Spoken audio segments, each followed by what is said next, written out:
Sensie Owl Bob. So, we're on the doorstep of war. Well, there's war everywhere. There's war. Probably the worst war is in Sudan, right?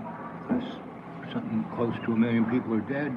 Something close to 82 million people are on the run from getting raped, getting shot at, have nothing to eat, and their houses are gone. And all of this is because Sudan is one of the richest places in natural resources. It's gold, silver, uridium, rare earth, gas, oil. Right? It's got everything. Right? That's why they've always been fighting over it. Right? So it was England took it over in I don't know 18th century, and then kind of after World War II gave up. You know, oh, we're going to let everyone be democracy. We have this thing called the United Nations. Oh, we're going to just let everyone, be free and have open borders and open markets.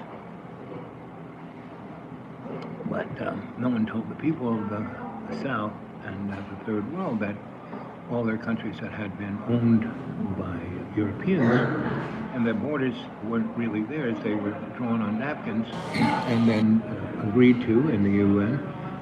And before that, the Versailles. And so what they did was said, oh, so here, this is Sudan. It used to be 3 other countries, but now it's Sudan. So now, 3 different countries that had 3 different types of people. They had Muslims, and they had other folk, and they had Christians, and so we're going to put you all together, and you can kill each other, right?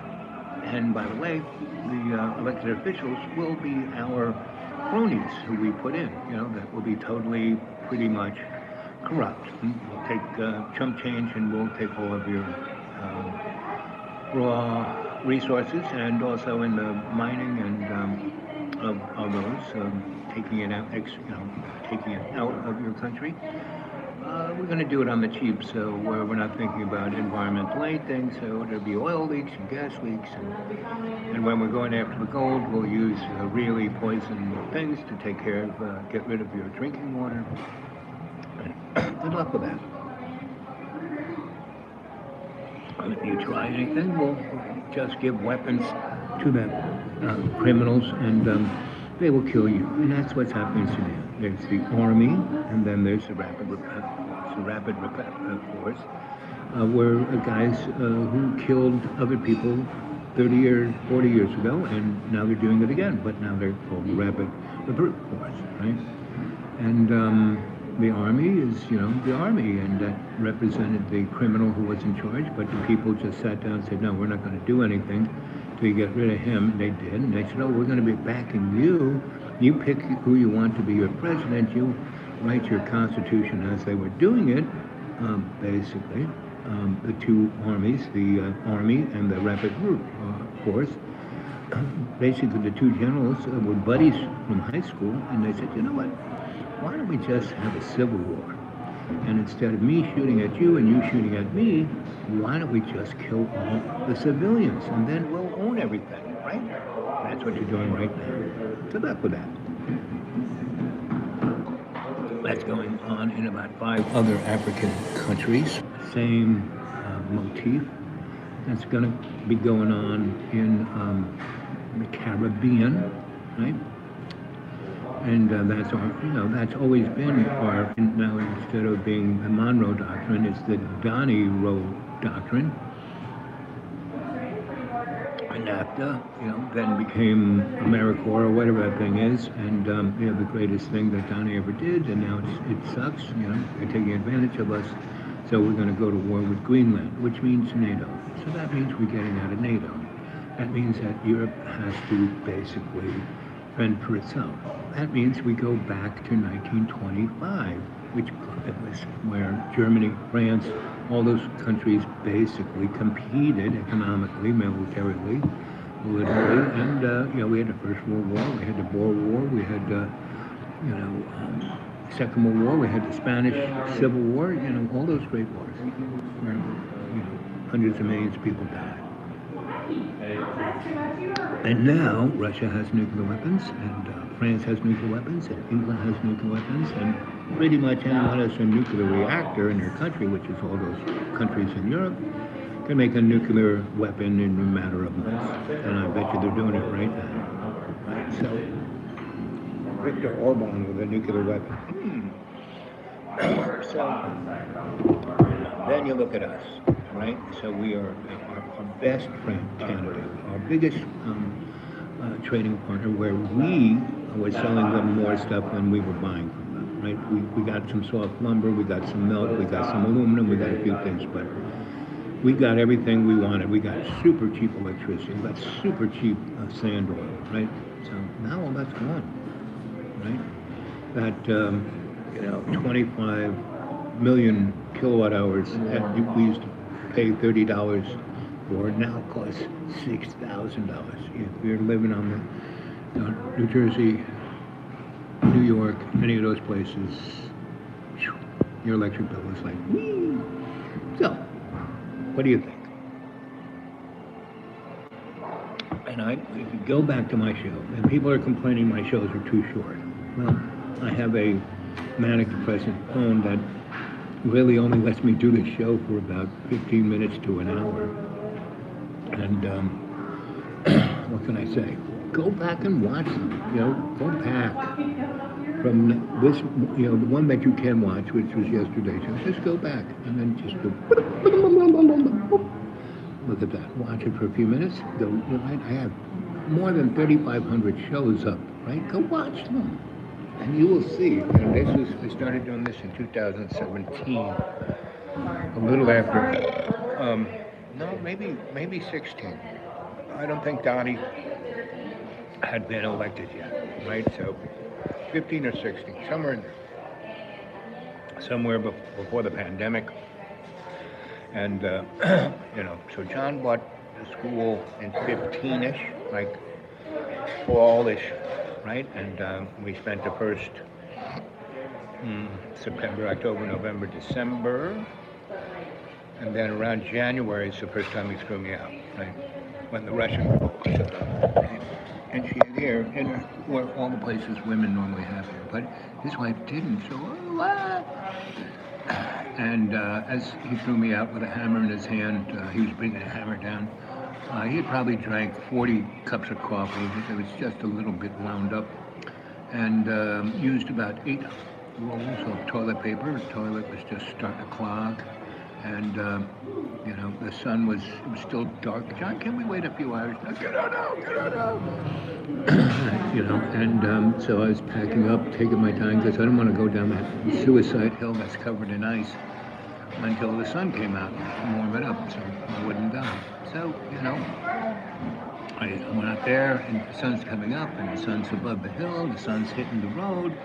I'm packing up the car. I didn't put a lot of stuff in it. I didn't pack my everything, just I thought I'd be back. And then, as I was leaving, she was naked in a, Russians, they don't have any money, but they have mink, a lot of mink. So she had this, from her feet to the top of her head, mink coat. And she had she was just holding it like this, and her beautiful Russianness was exposed to all. And the battery's about to go. And see, that's why I gotta go, because the battery's about to go. I can't tell you anymore. That's it. So I hope you liked the first 9 minutes of this. And maybe I'll try tomorrow. Maybe I won't. Who knows? But go back and look at my past shows. Go back and look at them. Come on. You've got nothing to lose, a lot to gain. You can see that I've been talking about the big splat, about Donnie, about how we're going to be in Gene Roddenberry's Star Trek world, where you don't own anything, you live in a little box.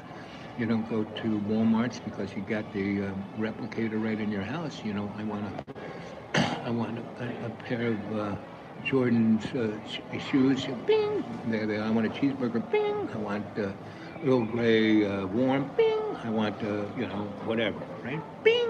Right? You won't need anything except they don't like you. There's no Bing. Right? Then the lights go out. Then the door that you're to your little box you can't open. You're stuck in the box.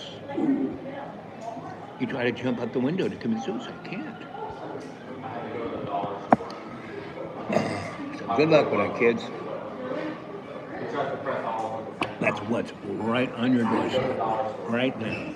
And the only way you can get out of it is stop buying stuff.